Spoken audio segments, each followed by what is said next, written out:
কাছের এবং দূরের যে যেখান থেকে আমার এই ভিডিও দেখছেন সবাইকে জানাই আন্তরিক ধন্যবাদ। আমি এখানে কড়াইয়ে পানি দিয়ে দিলাম সামান্য লবণ এবং হলুদ গুঁড়া দিয়ে আমি মাছের ডিমটা প্রায় 1 থেকে 1.5 মিনিট জাল করে নিব। শুধু আস্তে গন্ধটা যাতে চলে যায়, পুরোটা সিদ্ধ করে নিব না। এখানে নিয়েছি পেঁয়াজ কুচি, কাঁচামরিচ কুচি, সামান্য আদা রসুন বাটা, ধনিয়া পাতা কুচি, দিয়ে দিব স্বাদ অনুযায়ী লবণ, সামান্য হলুদ গুঁড়া, ধনিয়া এবং জিরার গুঁড়া। আর এখানে দিয়েছি একটা ছোট পাউরুটির স্লাইস, চারধারে যে পোড়া অংশ থাকে ওইটা আমি কেটে বাদ দিয়েছি, এটা বাইন্ডিংয়ের জন্য দিয়েছি। আপনারা চাইলে বেসনও দিতে পারেন।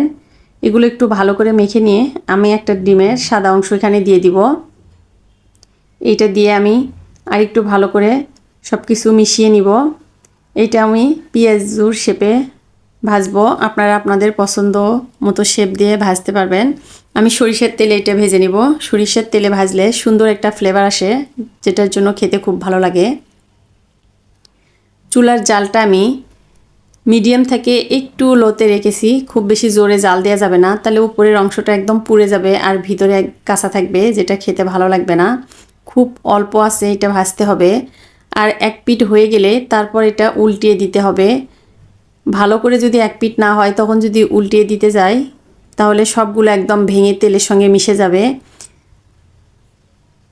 আলতো হাতে এগুলো ভালো করে ভেজে নিব। এগুলো এমনিও খাওয়া যায়। এটা আছে আমি তরকারি রান্না করব, মাছের ডিমের কোপ্তাকারি করব। চাইলে কেউ এভাবেও খেতে পারবেন, এভাবে খেতেও খুব ভালো লাগে। আমি একে একে সবগুলো এভাবে ভেজে নিব একটু সময় নিয়ে।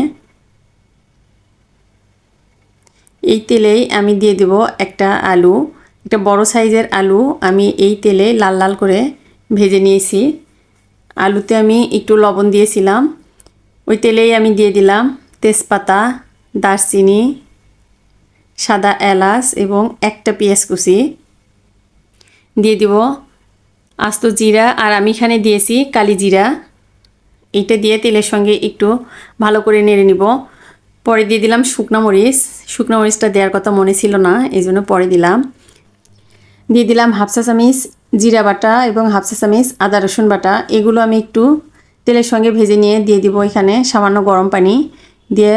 আমি এখানে দিয়েছি পেঁয়াজ বাটা, বাদাম বাটা এবং দিয়ে দিলাম 1 চা চামচ টক দই, স্বাদ অনুযায়ী লবণ, হলুদ গুঁড়া এবং লাল মরিচ গুঁড়া।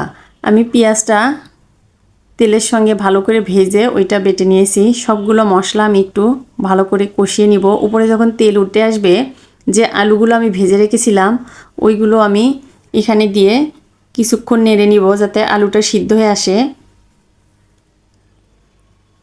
ভালো করে আলুটা আমি কষিয়ে নিয়ে এখানে আমি ঝোলের জন্য একবারে পানি দিয়ে দিব। এই পানিতেই আমি যে ডিমের কোপ্তাগুলো ভেজে রেখেছিলাম এখানে দিয়ে দিব।